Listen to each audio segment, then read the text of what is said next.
अभिया का सच जानकर अभीरा ने अरमान को थमाए पुखी के कस्टडी पेपर्स और यहीं से शुरू होगी सीरियल में एक नई जंग। दोस्तों, सीरियल यह रिश्ता क्या कहलाता है कि अपकमिंग ट्रैक में आने वाला है। जबरदस्त ट्विस्ट कहानी में दिखाया जाएगा कि अरमान अभीरा और अंशुमन को साथ देखकर अंदर ही अंदर जलने लगता है। वही वह देखता है कि अभीरा अभी भी पुखी को ढूंढ रही है। वो 7 सालों से अनाथालय में कॉल करके पुखी के बारे में इंफॉर्मेशन निकालती रही है।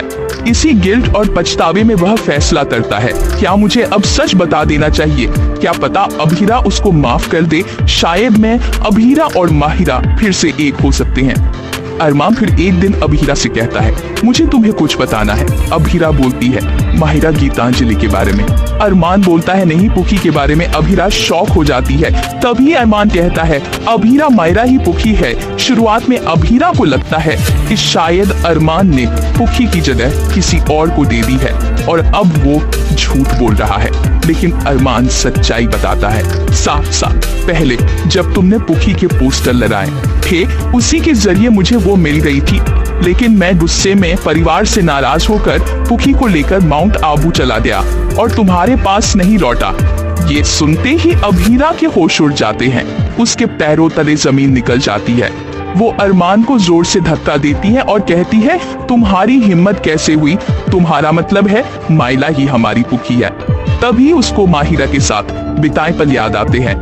तभी उसको याद आता है कि माहिरा को देखकर अभीरा को हमेशा कुछ अपनापन सा महसूस होता था। गुस्से में अभीरा अरमान को कहती है, अरमान, तुमने मुझे मेरी बेटी से 7 सालों तक दूर रखा। अरमान से झुकाकर सब कबूल करता है। अब अभीरा का गुस्सा 7वें आसमान पर पहुंच जाता है। वो कहती है, तुमने एक माँ को उसकी बेटी से अलग किया सिर्फ इसलिए क्योंकि मैं एक गलती कर बैठी थी जो मैंने अपनी बेटी को बचाने के लिए की थी। मैंने तुम्हारी हर गलती माफ की अरमान, लेकिन इस गलती को मैं कभी माफ नहीं कर सकती। अब कहानी में जबरदस्त मोड़ आता है। अभीरा अरमान को छोड़कर चली जाती है। अरमान परेशान होकर सोचता है, अभीरा कहाँ गई? क्या वो वापस आएगी? और फिर आता है सबसे बड़ा झटका। अभीरा लौटती है और अरमान के हाथ में थमा देती है पुखी के कस्टडी लीगल पेपर्स। वो कहती है, अब मैं अपनी बेटी तुमसे लेकर रहूंगी। मिस्टर कहानी लेगी एक नया मोड़, जहां शुरू होगा पुखी की कस्टडी का केस, एक माँ और एक बाप की कोर्ट में जंग। तो दोस्तों, बने रहिए हमारे साथ।